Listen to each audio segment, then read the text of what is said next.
Hey guys, so I'm back. Let's go on. Number 5, opportunities for personal growth and learning when you have that 9 to 5. Many companies offer training, development, even tuition assistance. At least where I work, we have tons of training, tons of opportunities to get certifications in different aspects of my position, as well as going back to school and getting that master's degree or even that PhD. These programs allow you to grow professionally without extra cost. So I don't pay for half the stuff I take. Most of everything I take, I don't pay for it. So I'm pretty glad about that. And it enhance my career while sticking to my minimalist budget. So if I'm saying I want to learn this, and that, and it goes along with my career in welfare, social work, and I'm in child welfare with social work, I don't have to pay for it. My company will pay for it. I'm always looking for things for my company to pay for. I'm going to be on a wellness committee for my whole county with our agency, and then I will go and help train and teach people about work-life balance and not being overwhelmed. I'm super excited about it. I signed up. My program director was like, who wants to be on this wellness committee? Me, put me in, boss. And then I can put that on my resume. So again, my 9 to 5 sometimes generates more money for me because they'll give me an opportunity to explore other things that are offered by our position. Okay? So number 6, community and social interaction. So at work, I have a group of work friends. Some of them are my off-work friends, meaning that I do things with them and hang out with them. So having a consistent workplace means you can build relationships and a support network with colleagues. If your workplace is toxic, I'm not telling you to stay in it. The good Lord wouldn't want you to stay there, but I want you to figure this out. Is it you or is it them? And if it's them, then maybe you need to reconsider. But I always say I'm gonna be the light wherever I go. I know that each workplace will have some type of stuff going on no matter where you go. Again, so you can build relationships with a colleague. For those who value connection but prefer simplicity in their social life, a 9 to 5 provides that type of community for you. So I just tell people, you don't have to do everything with your coworkers, but it does provide some type of social life. It provides a built-in community. So you have people you can talk to. Like at work last night, we stayed in there. And these are my I call them assistant program director and my former supervisor. We were talking about, going on vacation. Then we talked about, having, dating online and some things to work, be careful about. And I was kind of encouraging them about different things. But that was, we're off the clock. We're done. Well, their salary, so they don't do 1 o'clock or off the clock. But just that opportunity where you literally don't have to go out and hang out. You can actually talk to your coworkers and be like, okay, that was all the time I needed today, and go from there, right? So these, again, are ways a 9 to 5 can be something you want to have, okay? All right, I'm part, okay?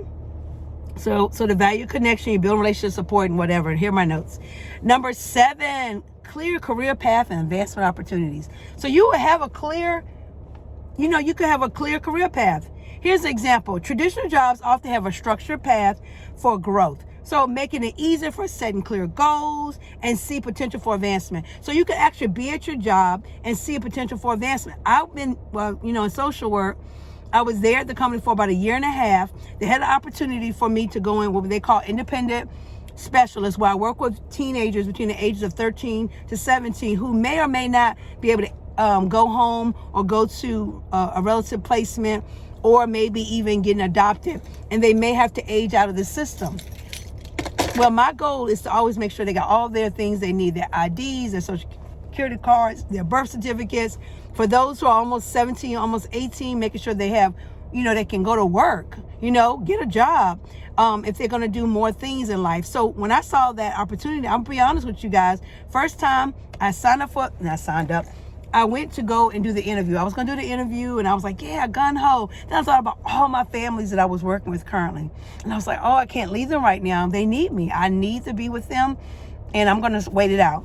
So I didn't take that position. I didn't go for the interview. The second time, I was like, nope, I'm not doing it. And I didn't. Third time was a charm. My program director came to me, called me and said, hey, are you still interested in being an independent specialist? And I was like, yeah, I am now. He was like, great, let's go for the interview. The interview went well.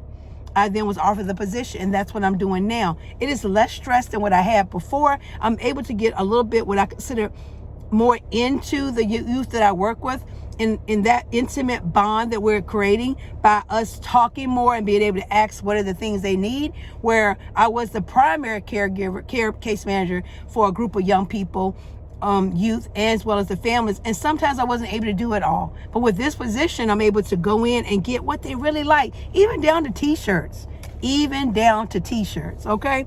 So let's just think about this. That opportunity for you on your career path can come from your 9-to-5 job. And if it's not on that particular job, it can get you ready for another one. But I tell you what, it just gives you clear goals and you see potential for your advancement. You can get there. This structure that I have about the 9-to-5 that I talked to you guys about, it reduces decision fatigue. You don't got to keep on trying to figure out what job you're going to go for. You know what you want in your life. You got to make a decision. You got to even know how much money you need to make. I'm telling you guys, for decision fatigue is real. You're trying to make a decision, stay here, go over here. I don't know if I want to work here. I tell people sometimes that beast, and I'm not saying that every job is a beast, because it's not. The beast is what I mean is, you're familiar with, when David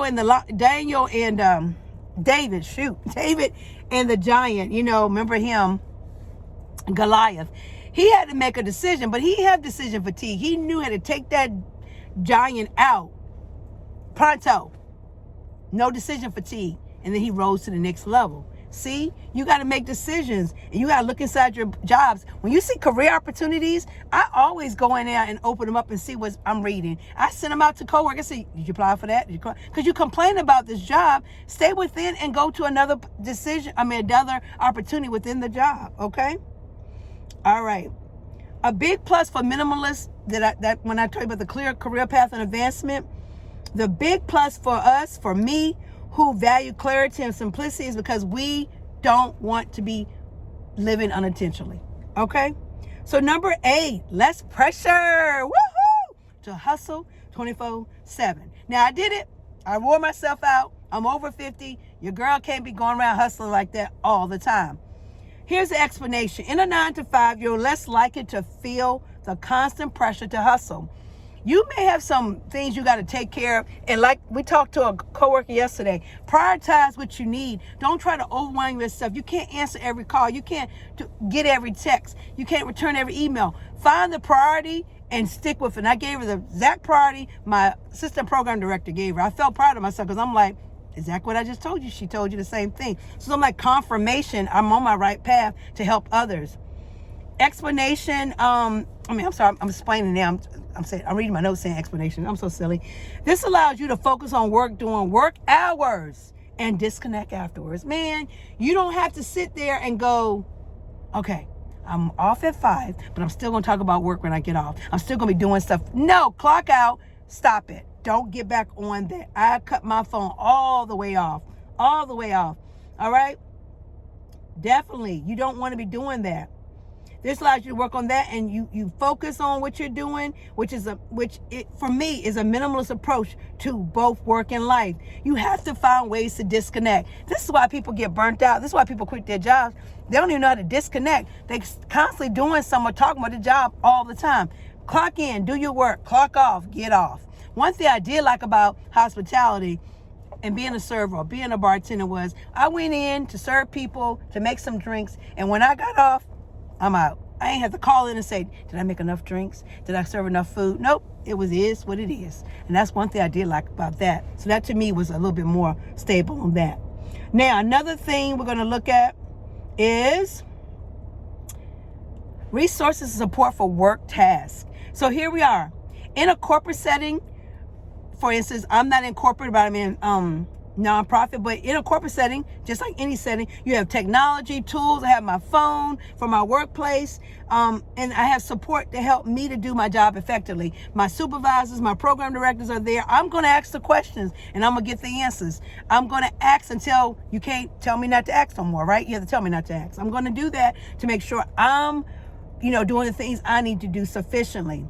And you're going to get that support to help you do your job more effectively. If you're not getting that support, you need to go to HR and say, After you done cleared it out with everybody, hey, I have to go to HR because I'm not getting the support I need. But let's try to first focus on the people who are around you and say, hey, I need support, If they blatantly don't give it to you, that's when you go to HR and make a complaint. But don't go there until you make sure someone says, I can't help you, and you just can't do your job. That's when you go to HR. Okay? So, as I said, for me as a minimalist, I value efficiency. And a 9-to-5 typically provides resources that help me with my work. So I can tell you all the time, DC, the websites I have tons of trainings for me to be a better person in this workplace. If I go to another source on where I clock in and clock out, it's called Paylocity. They have sources of things for you too to be more work efficient. Time management, all that. I don't know if you can really manage time like that, but you know what I'm saying, to be more efficient. So I had those opportunities when I'm at a 9-to-5, okay? All right. So everything I do is to help me be more independent when I'm at work. So number 10. Remember on that on Sesame Street? Financial security for funding my minimalist goals. Y'all know I want to buy land and get a tiny house or a camper. And if you don't, now you do. I don't really want to build this enormous house and start getting back into the housing. When I was married and I had children, I have children still, but they're grown-ups. I have a grandson. He doesn't live with me full time. He comes 2 times out of the month. He comes 2 months out of the year, 2.5 months out of the year in the summer. And that doesn't make me have to go out and go buy this big old house because it's just me. I'm not married any longer. So, and God blessed me with another husband. Amen. We'll buy a house together or buy something together. But I definitely don't want to go rush out and buy something except for the land. And then the tiny house can be used for rental. And I will use it for rental or for some additional means of making money. So here we are.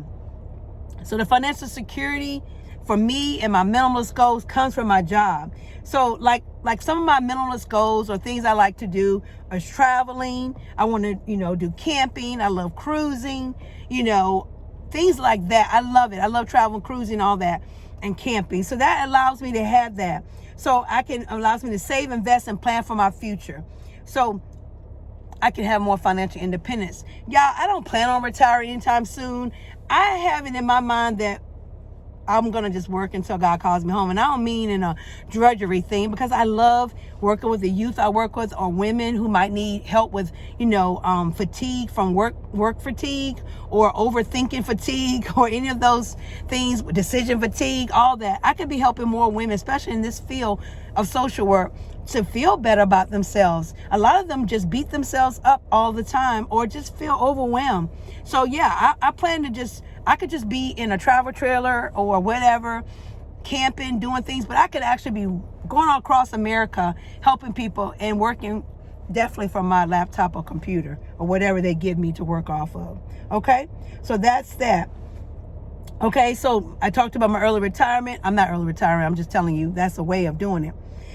The security means you can focus on living intentionally and building the life you want without financial strain. So I always tell people, in order to build the life you want, you got to know what you want. So know what you want.